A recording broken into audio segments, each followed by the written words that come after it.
He was a mountain of a man, carved from the rock and winter of the Colorado peaks, and he'd never known the touch of a woman.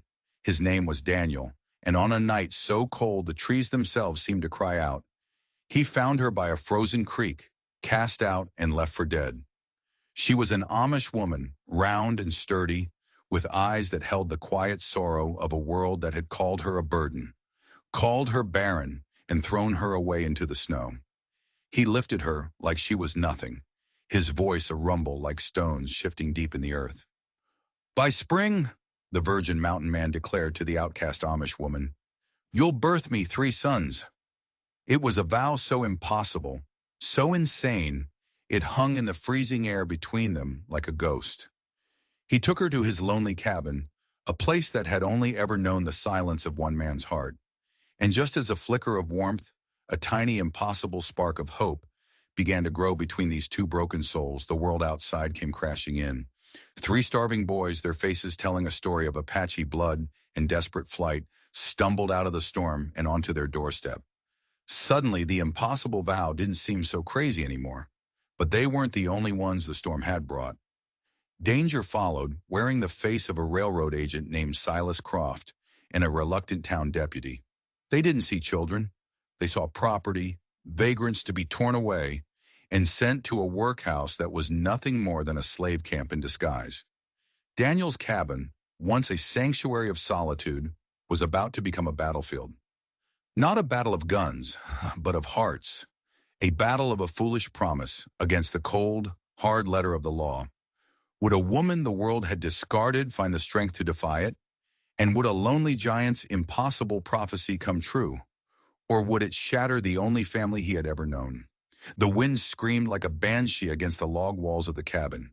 Inside, the only sounds were the crackle of the hearth and the nervous tap of Daniel's spoon against his wooden bowl. He watched Miriam from across the small, rough-hewn table. She was huddled by the fire, her plain black dress still damp, her face pale and etched with a fear so deep it made his own chest ache. This was all wrong. He'd spent years cultivating his solitude, building this place with his own 2 hands to be a fortress against a world that had never wanted him. Now, a woman sat at his fire, an Amish woman, and he, a man who barely spoke a dozen words a day, had made her a promise that would have gotten him laughed out of any town in the territory. He pushed a bowl of venison stew toward her. His hand, as big as a smoked ham, trembled just slightly. It ain't fancy, he muttered, his voice a low growl he couldn't control. But it'll warm you. Miriam took the bowl, her fingers shaking so badly she almost dropped it. Danka, she whispered, then corrected herself. Thank you. She wouldn't meet his eyes. She just stared into the steaming stew as if it held the answers to every prayer she'd ever uttered. He watched her bow her head, her lips moving in a silent prayer. Her prayer cap was askew, and a few strands of dark hair had escaped, framing a face that was round and soft, but now streaked with frozen tears. He had to say something. He had to fix the crazy words that had tumbled out of his mouth back at the creek. Your family, he started, and immediately regretted it when she flinched as if he'd struck her. They had no right. Leaving you out here like that. A single tear rolled down her cheek and plopped into her stew. They said I was a burden. Her voice was a broken whisper. Too heavy to be useful. No man would want... She choked on the last word. And barren. What good is a woman who can't bear children? Daniel's hands clenched into fists. The words echoed in his head, mocking him. By spring, you'll birth me 3 sons. What kind of devil had possessed him to say such a thing? He was a trapper, a hunter. He knew the rhythms of the mountains, the language of the wind and the snow. He knew nothing of women, and even less of comfort. Miss Yoder, he said, his voice softer than he intended, about what I said earlier. She cut him off, her voice laced with a weary resignation that was worse than tears. You didn't mean it. Of course you didn't. It was a kindness. No. The word was a shot in the quiet room. She jumped, her eyes wide with fresh fear. He took a breath, trying to gentle the wild beast of his own voice. I did mean it. Sort of. He raked a hand through his thick, unruly beard. I'm not, I'm not good with words, Miss Yoder. Never have been. But I know what it feels like. To be judged by your size. To be cast aside. For the first time, she truly looked at him. Her eyes, red-rimmed and full of pain, took in his massive frame, the way his shoulders hunched as if he were trying to shrink, to disappear into the very cabin he had built. It was a look of recognition. They called me Bear, he said, the old shame still hot on his tongue. Giant, brute, said I was too big, too rough, scared folks just by walking down the street. He gestured around the small cabin. So I came up here. The mountains don't mind a man's size. But being alone, he swallowed, the truth of it a hard lump in his throat. Being alone ain't no way to live. The wind howled, rattling the window shutters, a lonely sound for two lonely souls. Why? She asked, her voice barely audible. Why did you say that? That thing about sons. He leaned forward, the stool groaning under his weight. I had a dream, he confessed, the words feeling strange and foreign. 3 nights running. I saw 3 boys, running in these woods, strong and fast. I didn't understand it. He finally dared to meet her gaze. But when I found you, something inside me just knew. Those boys, they need a mother with a gentle heart and a strong faith. They need you. Her hand flew to her throat. But I can't. The doctor said, doctors ain't God, Daniel said, his voice firm with a certainty that surprised even him. And even if they are right about that, there's more than one way to make a family. This world is full of children with no one to call their own. Fresh tears streamed down Miriam's face, but these were different. They weren't tears of sorrow, but of disbelief, of a hope so fragile she was afraid to even breathe on it. You're serious? He could only nod, a strange tightness in his own throat. I know it's sudden. We're strangers. But I'm offering you a home, Miss Yoder. Not just shelter, a real home. He pointed to a small door off the main room. That room is yours. It's got a good, strong lock. I'll sleep out here by the fire. We can, we can court, proper. If that's what you want, we can take all winter to learn each other. Her hands, which had known only hard work in the clasp of prayer, trembled in her lap. My community, they believe I am an offense to God. A barren woman is a sign of his displeasure. Most men are fools, Daniel said simply, and maybe their God is too small. I don't want most women. I want someone who knows what it means to be judged. Someone who keeps their faith when the whole world tells them they're worthless. He took a shuddering breath. I want you, Miriam Yoder, if you'll have me. The firelight danced on her wet cheeks. For a long moment, the only sound was the storm raging outside. It felt like the whole world was holding its breath. I accept your offer of shelter, Mr. Boone, she said, her voice shaking but clear. And I am willing to see what God has planned. Daniel's heart felt like it would hammer its way right out of his chest. He let out a breath he didn't realize he'd been holding for his entire life. Welcome home, Miss Yoder, he whispered. Welcome home. Outside, the storm howled its fury, but inside the small cabin, something new and tender had taken root. As Daniel showed Miriam to her room, the prophecy of 3 sons hung in the air between them, no longer a crazy utterance, but a fragile, impossible promise. Spring was a long way off, but for the first time in a very long time, for both of them, it felt like it might actually come. The world outside was a churning vortex of white. The storm didn't just blow, it attacked, throwing fists of snow against the cabin, searching for any crack, any weakness. Miriam awoke to the sound of it, a high, keening whistle that seeped through the logs. For a moment she didn't know where she was. The scent of pine and wood smoke, the rough-hewn walls, the weight of unfamiliar quilts. It all rushed back in a dizzying flood. Her family's faces, cold and righteous as they turned their backs. The terrifying darkness of the woods. And then the impossible mountain man and his even more impossible promise. It was real. She pushed herself up, smoothing her wrinkled dress. Through the thin door, she could hear Daniel moving about, the heavy thud of his footsteps, the clatter of firewood. She opened the door and found him by the hearth, a giant shadow against the flames. He turned, his face unreadable in the flickering light.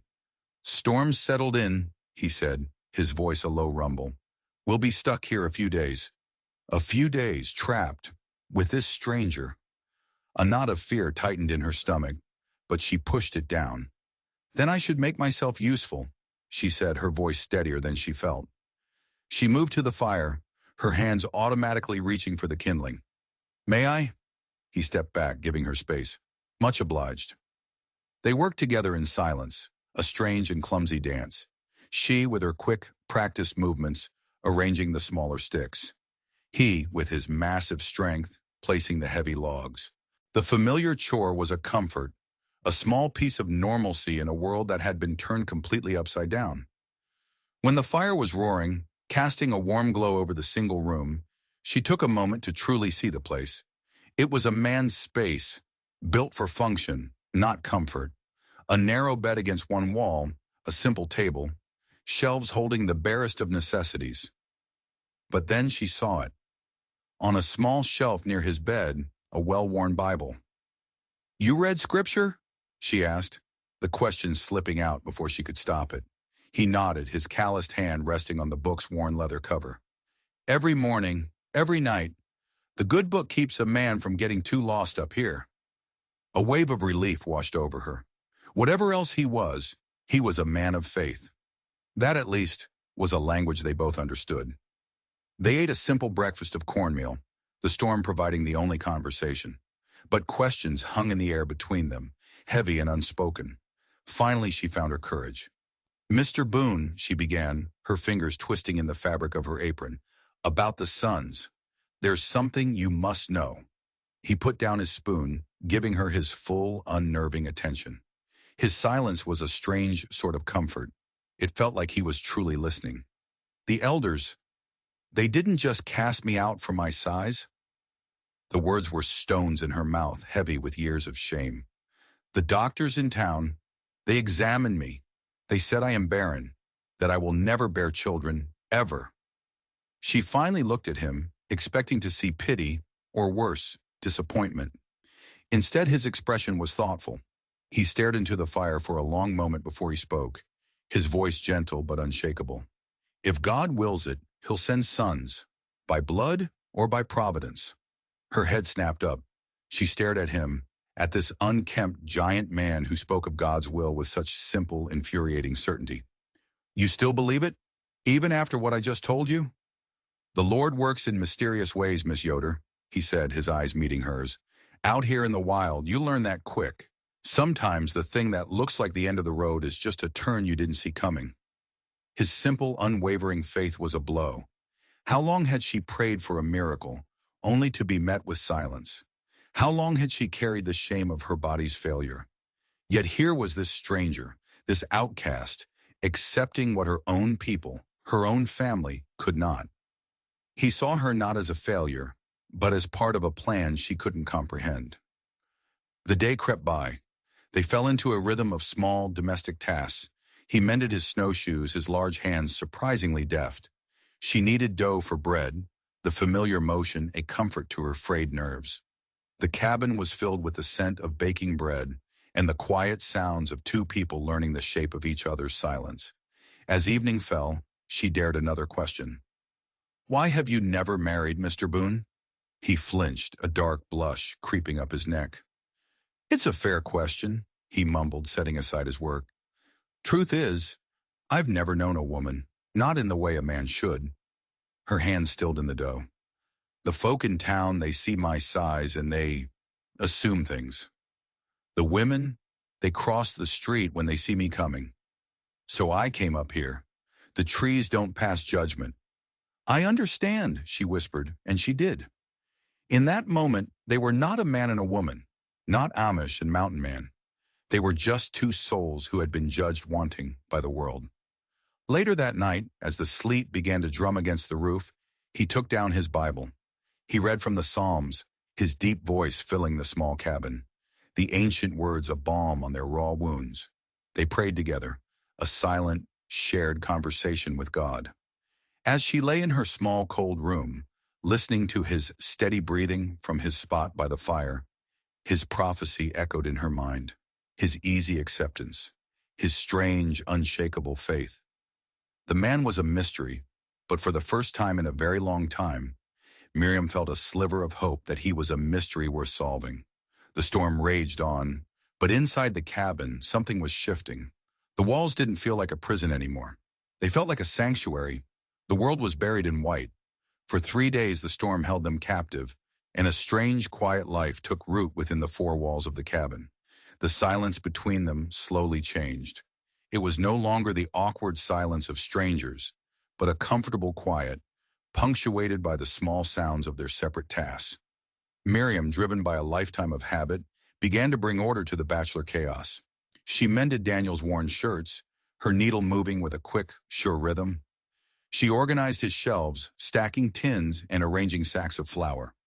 Each small act was a way of claiming a piece of this space, of making it less his and more ours. Daniel watched her, a silent, looming presence. He'd never had anyone care for his home, for him in this way.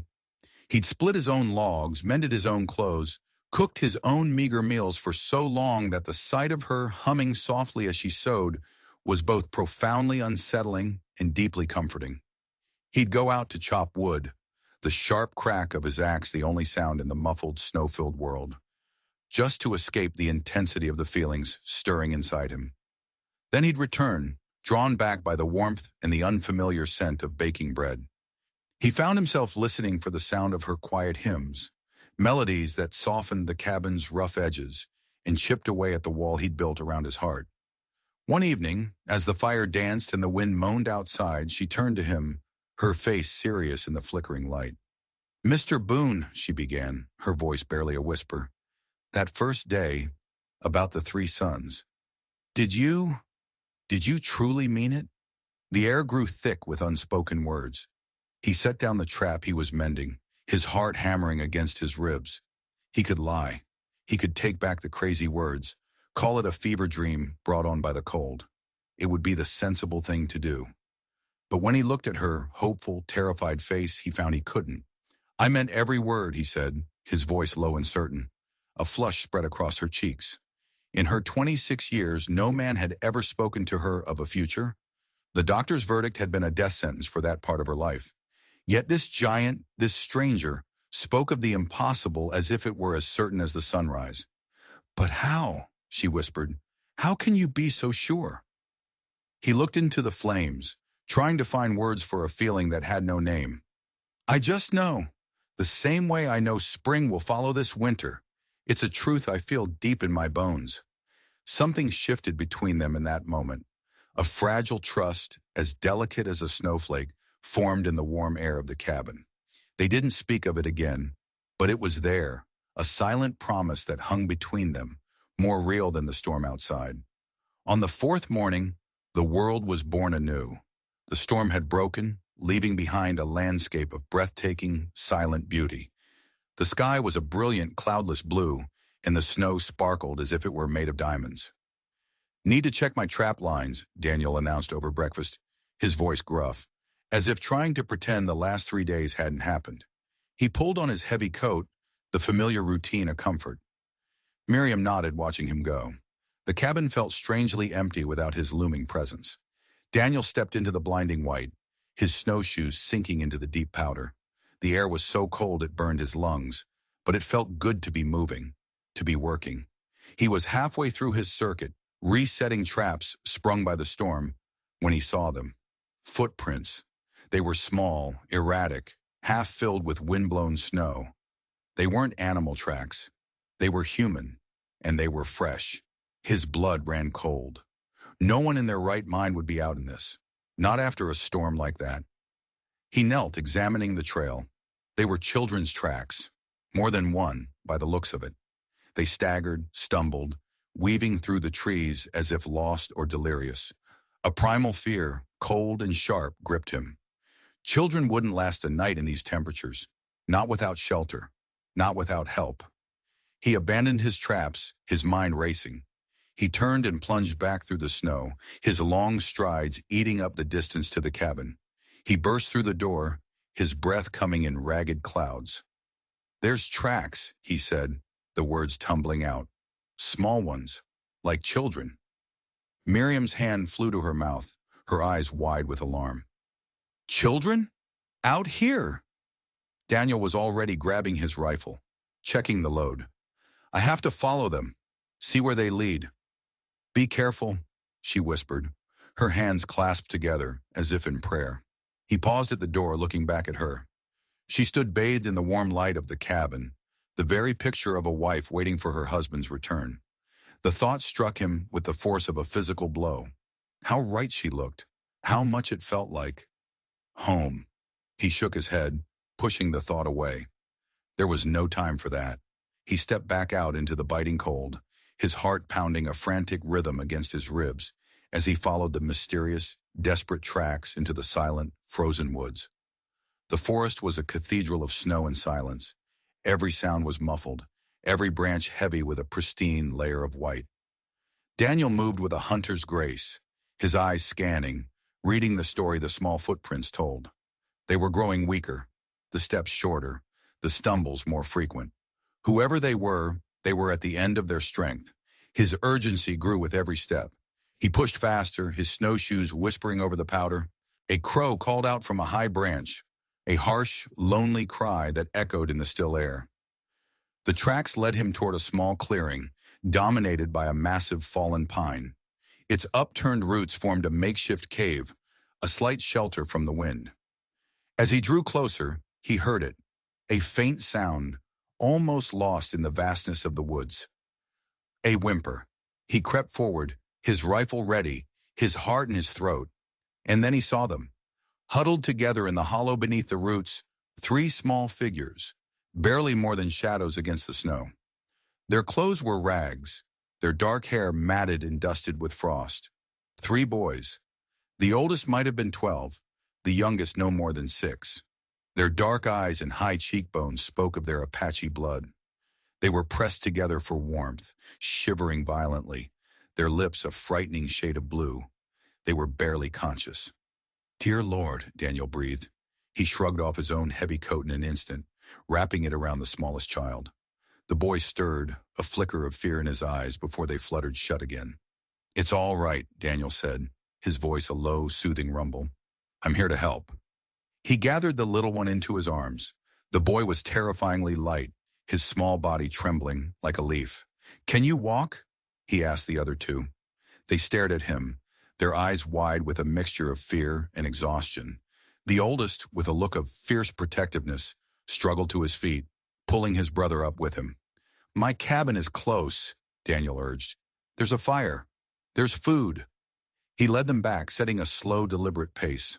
The journey was agonizing. The two older boys stumbled, holding each other up, their legs shaking with cold. Daniel carried the youngest, shielding the boy's small frame with his own body. Finally, the cabin came into view, a thin ribbon of smoke rising from its chimney like a prayer. He pushed the door open without knocking. The wave of warm air hit them, thick with the smell of cooking beans. Miriam was at the stove. She turned and her eyes went wide. A gasp escaped her lips. She didn't hesitate. She didn't ask questions. She simply moved. Merciful heaven, she whispered, grabbing blankets from a shelf. Bring them to the fire. Quickly.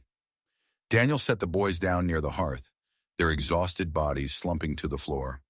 Miriam was there in an instant, wrapping them in thick wool blankets, her movements gentle but efficient. The smallest boy, half delirious, reached for her, his small hand clutching at her dress. Without a thought, Miriam gathered him into her arms, holding him close. There now, little one, she soothed, stroking his hair. You're safe. You're warm now. The boy buried his face in her shoulder, a shudder running through his tiny body. And in that moment, something inside Miriam broke open. A fierce, protective warmth she never knew she possessed flooded through her. A love so powerful it took her breath away. This was it. This was the feeling she had been told she would never know. She held the boy Eli as she ladled broth into cups, her hands steady. Daniel helped the other two, Isaac and Caleb, guiding the warm liquid to their lips. Slowly, life began to return to their frozen limbs. Color seeped back into their cheeks. Where are your parents? Daniel asked gently. Isaac, the oldest, swallowed hard. Papa, He died. At the logging camp. His voice cracked. Mama. Caleb spoke up, his voice choked with grief. The soldiers came.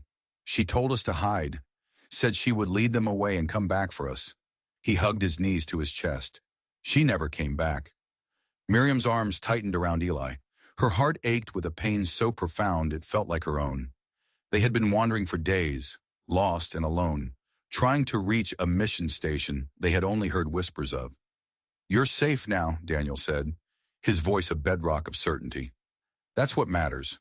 As Miriam tended to them, feeding them small bites of bread, a stunning realization began to dawn. She looked up across the heads of the three dark-haired children and met Daniel's eyes. His face was a mask of awe and disbelief. He was thinking the same thing. His words, spoken on a frozen night that now seemed a lifetime ago, echoed in the warm air of the cabin. By spring, you'll birth me 3 sons. It wasn't spring, but the snow was deep, and here they were. 3 sons, delivered not from her body, but by the hand of Providence, straight to her door. The prophecy was true, but just as this miraculous thought took root, it was shattered by a new sound from outside, the sharp, heavy tread of horses approaching through the deep snow, and then a hard, authoritative knock on the cabin door. Every head snapped up. The boys froze, terror returning to their eyes. Daniel moved to stand in front of them, a human shield. Miriam clutched Eli tighter, her heart seizing with a new and terrible fear. The miracle had arrived, and now the world was coming to take it away. The knock came again, harder this time, impatient. Daniel threw a look at Miriam, a silent order to keep the boys back, before he pulled the heavy door inward. 2 men stood on his porch, their breath pluming in the frigid air. One was a town deputy, a young man with a weary face who looked like he'd rather be anywhere else. The other was tall and thin, dressed in a city coat that looked out of place against the wild snow. His eyes were small and sharp, like a ferret's, and they swept over the cabin's interior with a cold, appraising glance. Daniel Boone? The thin man asked, his voice crisp and devoid of warmth. I'm Silas Croft, with the Denver Pacific Railroad. This is Deputy Miller. We're looking for 3 runaway Apache half-breeds. His eyes landed on the boys huddled by the fire, and a thin, unpleasant smile touched his lips. And it appears we found them.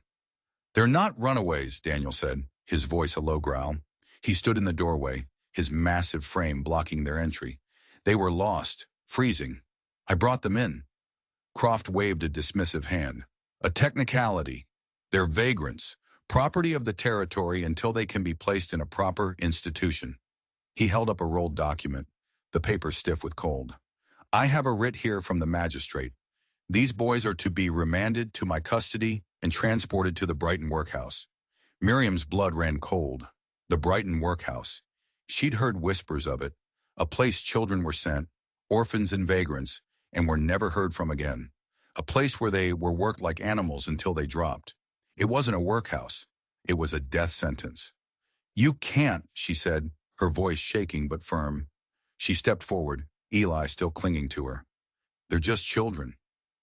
Croft's gaze flickered to her, his eyes lingering on her simple Amish dress with a faint sneer. Ma'am, this is a matter of law, not sentiment. These boys have no guardian, no home. The railroad is graciously providing them with one. He took a step forward, but Daniel didn't budge. The 2 men were locked in a silent battle of wills. The air in the cabin crackled with tension. The law says they need shelter, Daniel bit out, and they have it. Here. This is not a registered orphanage, Mr. Boone, Croft said smoothly. This is a trapper's hovel. The law is quite clear. Now stand aside. The deputy Miller shifted his feet uncomfortably. Silas, maybe we can just... Stay out of this, Miller, Croft snapped without looking at him. His eyes were fixed on Daniel. I will not ask you again. Hand over the boys. Isaac, the oldest, pushed himself to his feet. We won't go with you, he said, his voice trembling but defiant. He stood in front of his brothers, a small, brave shield. Croft let out a short, ugly laugh. You don't have a choice, boy. He looked from Daniel's unmoving form to the darkening sky outside. Fine. Have it your way. It's too late to travel today anyway. He turned to the deputy. We'll make camp nearby and return in the morning. I expect you. He pointed a long, bony finger at Daniel. To have them ready. If you offer any resistance, I will return with enough men to burn this cabin to the ground with you in it. He gave Miriam one last dismissive look, then turned and walked away, the deputy trailing reluctantly behind him.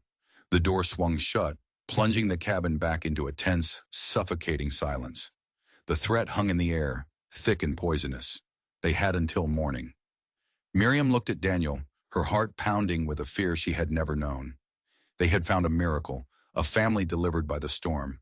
And now the world, in the form of a man with cold eyes and a piece of paper, was coming to tear it all apart. But as the fear threatened to swallow her whole, a new feeling rose up to meet it, a fierce, righteous anger. These were her boys. God had sent them to her, and she would not let them go. The silence was finally broken by Isaac. He walked over to Daniel, his small face pale but his eyes burning with a terrible light. "That man," he whispered, his voice hoarse. "Mr. Croft, I know him."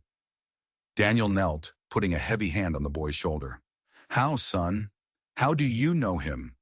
Isaac took a shuddering breath, the words spilling out in a rush. "He was the foreman at the logging camp where Papa died. They said it was an accident. A log fell." The boy's eyes filled with tears. "But it wasn't. I saw them. The day before, Papa and Mr. Croft, they were arguing. Papa was yelling. He said Croft was cheating the men, that he was going to tell the authorities." Isaac's small body trembled with the force of his memory. The next day, Papa was dead, and Mr. Croft, he looked pleased. Wahid. The air in the cabin grew thick and cold. This wasn't about the law. This wasn't about vagrant children. This was about murder. Silas Croft wasn't here to take the boys to a workhouse. He was here to silence the only witness to his crime. The weight of Isaac's words settled over the cabin like a shroud. This changed everything. They weren't just fighting a legal document. They were fighting a murderer. Croft wouldn't just bring men in the morning. He would bring them to kill. He couldn't afford to leave any witnesses, and that now included Daniel and Miriam. "We have to run," Daniel said, his voice grim. He was already moving, his mind shifting from defense to survival. "We can't fight him here." Miriam looked around the small, warm cabin, the first place she had ever felt safe, the first place that had ever felt like a home. And now they had to leave it. "Where can we go?" she asked, her voice tight with fear. "He'll hunt us." "I know a place," Daniel said, pulling a worn map from a wooden chest. "An old path through the high country. It's not on any of his maps. It'll be hard travel, but it can get us over the ridge before he can circle around." The plan was desperate, a long shot at best, but it was the only shot they had. The night became a blur of frantic preparation. Miriam packed what little food they had, dried venison, cornbread, a sack of beans. Daniel gathered blankets, rope, and his hunting knife. He checked his rifle again, his movements economical and precise. The boys, huddled together by the dying fire, watched them, their faces pale with exhaustion and fear. Miriam's heart broke for them. They had already lost so much, and now they were being forced to flee again. She went to them, kneeling down, pulling the blankets tighter around their shoulders. "You must be brave," she whispered, her voice a strange mixture of her Amish gentleness and a new, steely resolve. "God is with us. He will not forsake us now." Caleb, the middle brother, looked up at her, his eyes swimming with tears. "Are you our mother now?" he asked, the question so simple, so pure, it pierced her to the core. She looked at his small, hopeful face, at Isaac's fierce, protective gaze, at little Eli sleeping fitfully in a makeshift bed. The answer came not from her mind, but from the deepest part of her soul. "Yes," she said, her voice clear and strong. "Yes, I am." A bond was forged in that moment, sealed by fear and desperation. They were no longer strangers thrown together by a storm. They were a family, and they would fight for each other. Hours before dawn, when the sky was still a deep, star-flecked black, Daniel quietly opened the cabin door. The cold was a physical shock. He peered out into the darkness, listening. He could just make out the faint glow of a campfire a few hundred yards away. Croft and the deputy. They were waiting. "It's time," he whispered. They moved like ghosts, slipping out of the back of the cabin and into the deep shadows of the forest. Daniel led the way, carrying Eli, who was now awake but groggy with sleep. Miriam followed close behind, holding Caleb's hand, with Isaac right behind her. Every snapped twig, every crunch of snow underfoot, sounded like a cannon shot in the profound silence. They moved through the trees, the darkness a suffocating blanket. The moon was a pale sliver, offering little light. Daniel navigated by instinct, by the feel of the land he knew as well as his own hand. It was brutal going. The snow was deep, and the cold was relentless, seeping through their clothes, chilling them to the bone. After what felt like an eternity, the ground began to slope upward. They were starting the climb. Daniel paused, letting them catch their breath. He looked back in the direction of the cabin. A faint orange glow was beginning to stain the eastern sky. Dawn was coming, and with it, Silas Croft. They pushed on, a desperate, silent flight into the frozen heart of the mountains. The sun rose, painting the snow-covered peaks in shades of pink and gold. A beautiful, indifferent witness to their struggle. They had been moving for hours when Isaac, who had been glancing back constantly, suddenly stiffened. "Someone's coming," he hissed. Daniel stopped, his body instantly alert. He scanned the trail below them. At first he saw nothing, then a flicker of movement, a dark shape against the white snow, and then another. It was Croft and the deputy, on horseback, moving much faster than they could on foot. And Croft was not just following their trail, he was cutting across it, as if he knew where they were going, as if he knew about the path. A cold dread washed over Daniel. How? How could he know? The path was a secret, passed down from the old-timers, the first trappers who had ventured into these mountains. Unless it wasn't a secret to him. The chase was on. They were exposed, a tiny, struggling family on a vast, unforgiving mountain, and the monster was closing in. The mountain was a relentless enemy. The air grew thin, and every step was a battle. The snow hid treacherous patches of ice in deep crevasses. Daniel, burdened with Eli and the growing dread that Croft knew his path, pushed them onward, his face a grim mask of determination. Miriam, her lungs burning, her muscles screaming in protest, refused to falter. She held Caleb's hand, her grip a lifeline, her quiet words of encouragement a shield against his fear. They scrambled over rocks and pushed through thick stands of pine, the sound of their own ragged breathing loud in the thin air. They could no longer see their pursuers, but they could feel them, a palpable sense of menace that clung to their backs like a shadow. They needed to rest. They needed shelter. Daniel remembered an old miner's shack, tucked away in a small sheltered basin not far from the path. It was a ruin, but it would offer a temporary reprieve from the wind and a place to catch their breath. He led them off the main trail, their tracks now hidden by a rocky outcrop.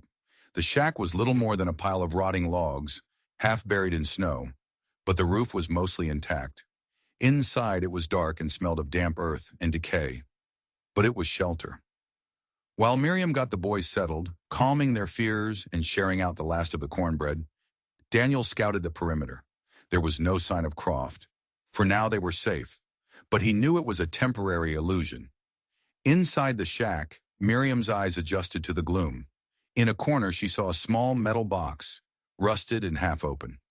Curiosity overriding her exhaustion, she pried it open.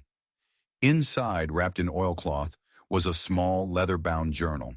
She opened it carefully, the pages brittle with age. It was a miner's diary, the entries written in a spidery, faded script. She began to read. The miner wrote of his hopes, of striking it rich. He wrote of the backbreaking work, the loneliness. And then, the tone of the entries changed. He wrote of a new partner, a young, ambitious land surveyor from back east who had promised to help him file his claim, a man named Silas Croft. Miriam's blood ran cold. The miner wrote of Croft's growing greed, of his endless questions about the claim. Then the final frantic entries. The miner had discovered that Croft had filed the claim in his own name, cheating him out of everything. He wrote of a confrontation, of threats. The last entry was chilling. Croft was here. He knows about the silver. He knows it's not in the creek, but in the quartz seam that runs under the North Ridge. My God, he's coming back. He has murder in his eyes. Miriam looked up from the journal, her hands shaking. The North Ridge. That was where Daniel's cabin was. This was never about the boys. It was never about the logging camp. It was about the land. There was silver on Daniel's land, and Croft had known it for years. The boys were just a convenient excuse to get Daniel and Miriam out of the way, to seize the claim he believed was rightfully his. He wasn't just a murderer, he was a thief, driven by a decades-old greed. A floorboard creaked outside. Daniel was back, but he wasn't alone. "Come out, Boone." Silas Croft's voice sliced through the air, cold and sharp. There's nowhere left to run. They were trapped. Croft and the deputy stood at the entrance to the basin, blocking the only way out. Croft held a rifle, aimed directly at the shack. The deputy stood behind him, his own gun held loosely, his face a miserable portrait of conflict. "It's over," Croft called out. "Send out the boys and I might just let you and the woman live." Daniel knew it was a lie. Croft couldn't afford to leave any witnesses now. He looked at Miriam, at the terror and resolve warring in her eyes. He looked at the three boys, huddled behind her. This was it, the end of the line. But as he looked at his small, impossible family, he knew he would not surrender. He would not let the monster win. Suddenly a low rumble started, deep within the mountain. It grew louder, a deep, guttural roar. Daniel looked up. High above them, on the steep slope of the basin, the snow was beginning to shift. A lifetime of mountain knowledge kicked in. An avalanche. But it wasn't natural. From a rocky outcrop high above, Isaac was pushing a large boulder, using a log as a lever. The boy had used the terrain, created a diversion. "Now!" Daniel yelled. He shoved Miriam and the boys toward a small gap in the back wall of the shack, just as a tidal wave of snow, rock, and ice thundered down into the basin, directly in the path of Croft and the deputy. The world became a deafening roar of white chaos. Daniel pushed his family through the gap and scrambled after them, but he was too slow. A heavy log, thrown by the force of the slide, crashed into the shack, catching his leg and pinning him against the wall. Pain, white-hot and blinding, shot up his leg. He heard the sickening crack of bone. The last thing he saw before the world went black was the horrified face of Miriam, screaming his name. The roar of the avalanche subsided, replaced by an eerie silence. Miriam scrambled back through the debris, her heart a frantic drum against her ribs. "Daniel!" She found him half buried in splintered wood and snow, his face pale, his leg trapped beneath a massive, splintered beam. The angle of his leg was unnatural, wrong. Panic threatened to overwhelm her, but the sight of the boys, their faces white with terror, snapped her back into focus. She had to be strong. For them. "Isaac! Caleb, help me!" she commanded, her voice sharp with an authority she didn't know she possessed. Together they strained against the heavy beam. It wouldn't budge. Daniel groaned, his eyes fluttering open. "Miriam! You have to go," he gasped, the words choked with pain. "Take the boys. Get them away from here." "No," she said, her voice fierce. "I am not leaving you. We are a family." She looked at his leg, at the blood staining the snow. They needed to get the beam off him, and they needed to do it now. Croft would be coming. The avalanche had been a diversion, not a final solution. Then a new voice cut through the cold air. "Ma'am, Mr. Boone, are you all right?" It was the deputy Miller. He staggered through the snow, his face scraped, his uniform torn. Croft was nowhere in sight. "Help us," Miriam pleaded. "He's trapped." The deputy's eyes took in the scene. The injured man, the determined woman, the terrified children. The conflict on his face was a raging battle.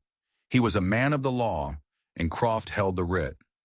But what he had seen in Croft's eyes was not justice. It was pure, obsessive greed. He made his choice. Together, he and Miriam managed to lever the beam off Daniel's leg. Daniel cried out, a raw, animal sound of agony. His leg was shattered. He couldn't walk. He couldn't run. All hope seemed to vanish in that single, terrible moment. They were trapped on the mountain with an injured man, and a murderer was hunting them. "We're lost," Miriam whispered, tears finally streaming down her face. It was too much. The hope had been a cruel trick. The prophecy was a lie. Just then, Isaac stepped forward, his small face set with a strange resolve. He reached into his worn shirt and pulled out a small leather pouch, tied with a deerskin thong. He had never shown it to anyone before. "Mama gave this to me," he said, his voice quiet but clear. "Before she ran, she said if I was ever truly lost, to follow this." He opened the pouch and carefully unfolded a small, brittle piece of hide. On it, drawn in charcoal and berry juice, was a map. It wasn't a map of roads or towns. It was a map of the mountains, of streams and ridges and ancient trees. "It doesn't lead to the mission," Isaac said, his finger tracing a faint line. "It leads to the winter camp, to her people. Sanctuary, a place of safety." But as Daniel looked at the map, his heart sank. The path it showed led up, over the most dangerous, treacherous ridge in the entire range, the Widow's Peak, a place even seasoned trappers avoided in winter. In his condition, he would never make it. He would be a burden, slowing them down, getting them all killed. "Miriam," he said, his voice ragged, "you have to take the map. Take the boys and go. I'll, I'll stay here. I can hold him off. Give you time." He was offering to sacrifice himself. The thought was a knife in Miriam's heart. She looked at this giant of a man, broken and bleeding in the snow, willing to die for a family he had known for only a few days. She looked at the boys, their eyes fixed on her, waiting for her to save them.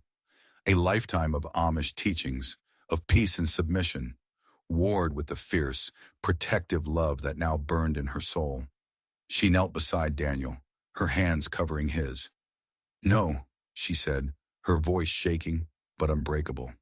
"Thee is my husband, Daniel Boone, and these are our sons. A family does not leave one of its own behind." Without another word, she tore a long, clean strip from the hem of her petticoat.